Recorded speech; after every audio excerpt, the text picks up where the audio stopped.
Media మిత్రులందరికీ కూడా నమస్కారం అండి. ఇప్పుడే మా పార్టీ తిరుపతి ఎంపీ గారు ఆయన వెళ్ళి స్వయంగా వైఎస్ఆర్ కాంగ్రెస్ పార్టీ పార్లమెంట్లో లోక్సభ ఫ్లోర్ లీడర్ అయిన మిథున్ రెడ్డి గారితో ములాఖాత్ ఇవాళ జరిగింది. ఆయన కలిశారు. కలిసినప్పుడు కూడా ఆయన చెప్పిన మనోవేదనను కూడా ఇవాళ మీరందరూ కూడా విన్నారు. సొంత చెల్లాయి రాఖీ పౌర్ణమి రోజున రాఖీ కట్టేదానికి కూడా అక్రమంగా అన్యాయంగా అరెస్ట్ చేసింది కాక పోనీ పోలీసుల సమక్షంలో అయినా రాఖీ కడతారు కదండి. దగ్గరగా నాకు తెలిసి 30-35 ఏళ్ళు కలిసి ఒకే తల్లి కడుపున పుట్టిన పిల్లలు, మరి వాళ్ళు రాఖీ పండగ రోజున రాఖీ కూడా జరుపుకోనివ్వకోకుండా ఏముందండి, ఇప్పుడు రాఖీ కడతారు, పోనీ పోలీసుల సమక్షంలోనే రాఖీ కట్టి ఒక తిలకం పెడితే ఈ బంధాన్ని మనం ఎంత గౌరవించిన వాళ్ళు అవుతామండి. హిందూ సాంప్రదాయాన్ని తప్పే ఉందండి, నాకు అర్థం కాల. కనీసం రాఖీ కూడా ఎలో చేయలేని పరిస్థితుల్లో ఇవాళ ఈ కూటమి ప్రభుత్వం అని కూడా కాదు, తెలుగుదేశం ప్రభుత్వం. ఎందుకంటే ఈ కూటమిలో మిగతా వాళ్ళకి ఎవరికి కూడా పెద్ద వాయిస్ లేదు, వాళ్ళు ఉన్నా లేనట్టే కింద పరిగణిస్తూ ఉన్నాం. ఈ తెలుగుదేశం ప్రభుత్వంలో జరుగుతూ ఉంది. ఒక్కసారి ఆంధ్ర రాష్ట్ర ప్రజల అక్క చెల్లెమ్మలు అందరూ కూడా ఒక్కసారి దీన్ని గమనించాల్సిందిగా కోరుతా ఉన్నా. ఇది కాకుండా లిక్కర్ పాలసీ గురించి వీళ్ళు చెప్తా ఉన్నారు. అసలు కనీసము నీతులు చెప్పడానికైనా కనీసం సిగ్గుండాలి కదండి. ఇవాళ ఆంధ్రప్రదేశ్ రాష్ట్రంలో మద్యం షాపులు రోడ్లపైన తాగేస్తున్నారు డైరెక్ట్గా. అక్కడ మద్యం షాపు బయట నుంచుని గ్లాసులు అక్కడే పెట్టేస్తున్నారు, డైరెక్ట్గా ఎత్తేసి అక్కడే గ్లాసులు పెడతా ఉన్నారు. డైరెక్ట్ నడి రోడ్డు పైన వ్యవహారం జరుగుతూ ఉంది. పర్మిట్ రూమ్లు, ప్రతి బ్రాందీ షాప్కి పర్మిట్ రూమే, డైరెక్ట్గా ఓపెన్గా అక్కడ లోపల కూర్చోబెట్టి యథేచ్ఛగా తాగిస్తూ ఉన్నారు. వీధికి ఒక బెల్ట్ షాపు నిర్వహిస్తూ ఉన్నారు రాష్ట్ర వ్యాప్తంగా. ఇది ఓపెన్గా జరుగుతుంది. వీళ్ళు మళ్ళీ సిట్ గురించి చేసాము, మద్యం అక్రమాలు జరిగినాయి అని వీళ్ళు మాట్లాడుతూ ఉన్నారు. అసలు నాకు అర్థం కావట్లే. దొంగ అని చెప్తున్నట్టు చందంగా ఇక్కడ కనబడతా ఉంది. బాబు గారు చేసిన మద్యం దోపిడీ నెవర్ బిఫోర్, ఇంకా ఎవర్ ఆఫ్టర్ కూడా ఎవడు కూడా చేయలేడు కూడా మీకులాగా. అంత దారుణంగా తెలుగుదేశము బందిపోట్ల ముఠ అంటారు చూసారా, ఆ బందిపోట్ల ముఠ ఆంధ్ర రాష్ట్రం పైన రాబందుల్లో పడి మద్యం పైన, ఇసుక పైన, భూముల పైన పడి రాబందుల్లో పడి మొత్తము బందిపోట్ల ముఠా పడింది ఆంధ్రప్రదేశ్ రాష్ట్రం పైన. ఇవాళ మీరు ఎవరినైనా టచ్ చేయండి, ఆంధ్రప్రదేశ్ రాష్ట్రంలో మద్యము ఏ రకంగా జరుగుతూ ఉందని. ప్రతిరోజు కూడా స్థానికంగా ఉన్న ఎమ్మెల్యేకి ఏ రోజు వాటా ఆ రోజు సాయంత్రానికి వెళ్ళిపోవాల్సిందే. ఎందుకంటే ఎమ్మెల్యేలే దగ్గరుండి పెట్టిస్తూ ఉన్నారు. ఇప్పుడు రాజమండ్రి సిటీ ఉందంటే ఒక 26-27 వైన్ షాప్స్ ఉన్నాయి. ఆ 27 వైన్ షాప్లో ప్రతి షాప్లో కూడా నేను ఇవాళ ఛాలెంజ్ చేస్తున్నా, ప్రతి షాపు కూడా అక్కడ పక్కన పర్మిట్ రూమ్ ఉంటుంది. ఇందాకడ మా మహిళా అధ్యక్షురాలు చెప్తున్నారు పొద్దున్న 6ంటికి తెరిచేస్తున్నారు. మా వాసు చెప్తున్నాడు అసలు కడితే కదా 6ంటికి తెరవడానికని. అసలు మద్యం షాపు క్లోజ్ చేస్తే కదా 6ంటికి తెరవడానికి. అంటే 24 అవర్స్ స్కీమ్ అనమాట ఇది. ఏటీఎం ఎనీ టైం మద్యం, ఏటీఎం అంటే ఎనీ టైం మద్యం. అట్లాగా ఆంధ్రప్రదేశ్లో జరుగుతుంది. నాకు తెలిసి ఎక్కడ కూడా దేశంలో ఎక్కడ కూడా జరగదు ఇలాగా. మళ్ళీ అసలు నాకు ఒకటి అర్థం కాని అంశం ఏంటంటే, అసలు మధ్యలో కమిషన్లు పెంచడం ఏంటంటే, ఇప్పుడు పాలసీ రూపొందించారు, రూపొందించిన తర్వాత మధ్యలో వచ్చి కమిషన్లు పెంచడం ఏంటి అని అడుగుతున్నా. అంటే ఆ కమిషన్లు ఆ కమిషన్లు నేరుగా కరకట్ట కొంపకి వెళ్ళిపోవాలా? నేను అడుగుతా ఉన్నా. ఆ కమిషన్లు మీరు ఎందుకు పెంచారు?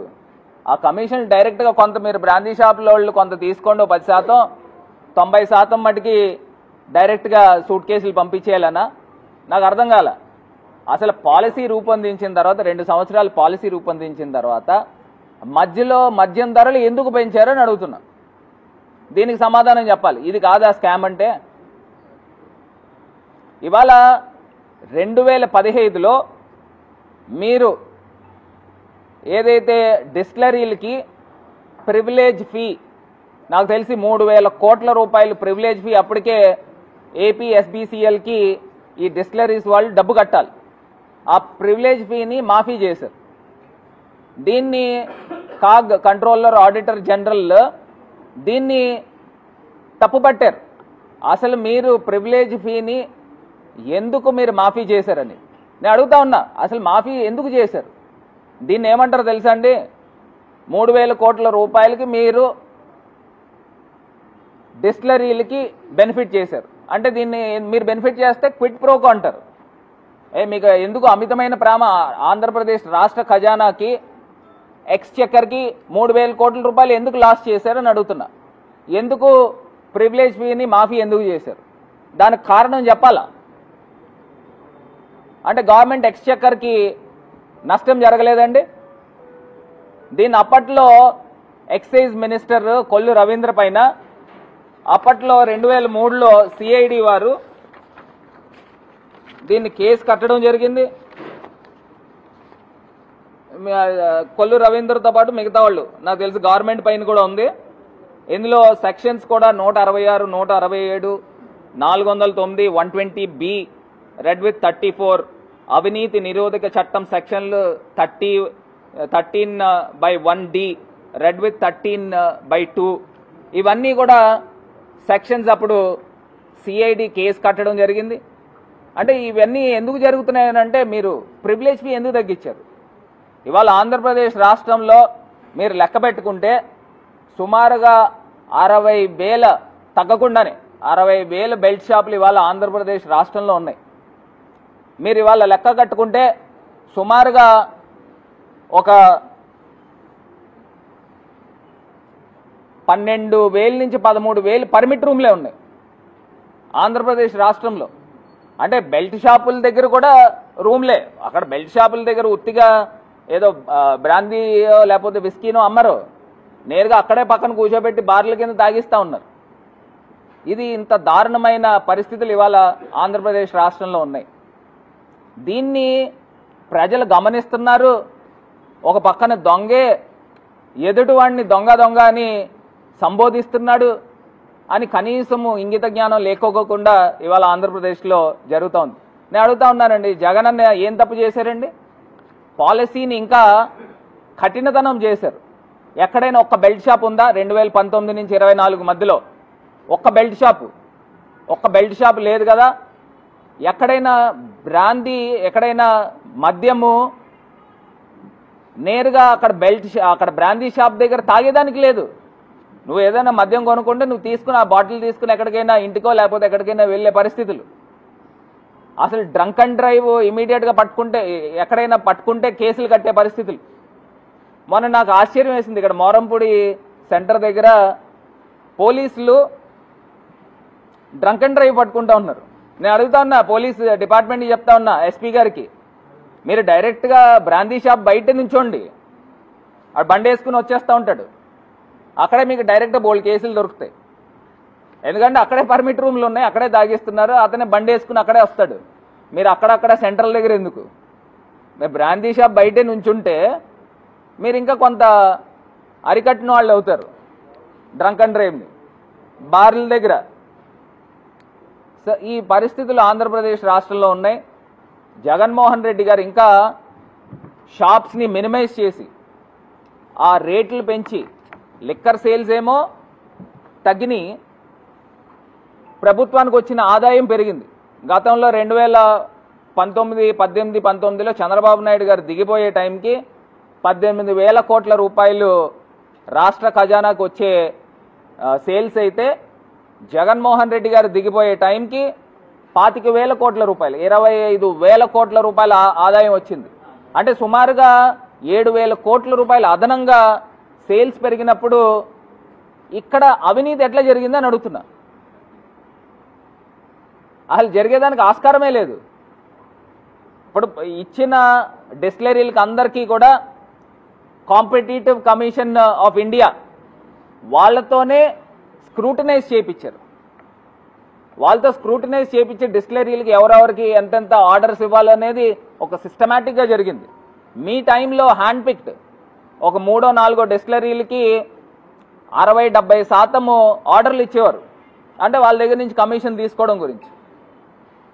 అది స్కామ్. అసలు ఇక్కడ ఏ రకంగా జరిగిందనేది అర్థం కావట్లా. ఇప్పుడు మా ఎంపీ గారు చెప్పినట్టు అతను ఎవడో ఒక బ్రోకర్ని తీసుకుని వచ్చి అన్ని పార్టీల వాళ్ళు నాయకులతోనూ ఫోటోలు దిగడం అతనికి అలవాటు అనుకుంటా. అతనిదేదో ఒక 35 కోట్లు లెక్క పెట్టేది దొరికితే ఇది మద్యం స్కామ్లోకి సంబంధించింది అని చెప్పేసి ఆంధ్రజ్యోతి, ఈనాడు ఈ పేపర్లన్నీ వేస్తూ ఉంటారు. అక్కడేమో 2,000 నోట్లు ఉన్నాయి. ఇదే డబ్బుని ఎలక్షన్లో ఖర్చు పెట్టారని అంటారు. కనీసం జ్ఞానం కూడా లేకోకుండా 2,000 కట్టలు ఉన్నాయి, ఈ డబ్బుని ఎలాగ ఎలక్షన్లో ఖర్చు పెడతారండి? అంటే ఈ వీడియో ఎప్పుడుది ఇది? అంటే ఇవన్నీ కూడా కమ్మగా వండి వార్చి వీళ్ళందరూ కూడా పేపర్లు అందరూ కూడా ప్రజల ముందు వేస్తూ ఉన్నారు. నేను అడుగుతా ఉన్నా, మళ్ళీ ఆ ఫామ్ హౌస్లో దొరికిన డబ్బులు కూడా ఏసీబీ కోర్టులో మీరు హ్యాండ్ ఓవర్ చేయాలి కదా. ఏసీబీ కోర్టు ఇచ్చే నిర్ణయం వరకు మీరు ఆగాలి కదా. ఎందుకంటే దాంట్లో ఆర్బీఐకి గనక ఏసీబీ కోర్టు అప్పచెప్పింది అనుకో, దాంట్లో సీరియల్ నంబర్స్ వస్తాయి. ఆ డబ్బు ఎక్కడి నుంచి వచ్చింది, ఏమొచ్చింది అనేది క్లియర్గా అర్థమైపోతుంది. ఈ లోపల ఇమీడియట్గా బ్యాంక్లో డిపాజిట్ చేయించేయడం ఏంటి? అంటే ఇక్కడ దీన్ని ఎలా కప్పిపుచ్చే కార్యక్రమం చేస్తూ ఉన్నారు. అక్కడేమో మీరు చెప్పింది 12 డబ్బాలు దొరికినాయి అన్నారు. మరి 12 డబ్బాల్లో 12 కోట్లు కదా దొరకాల్సింది. ఒక్కొక్క దాంట్లో ఒక్కొక్క డబ్బాలో కోటి ఉందంటే అంటే 11 అని ఎందుకు పెట్టారు?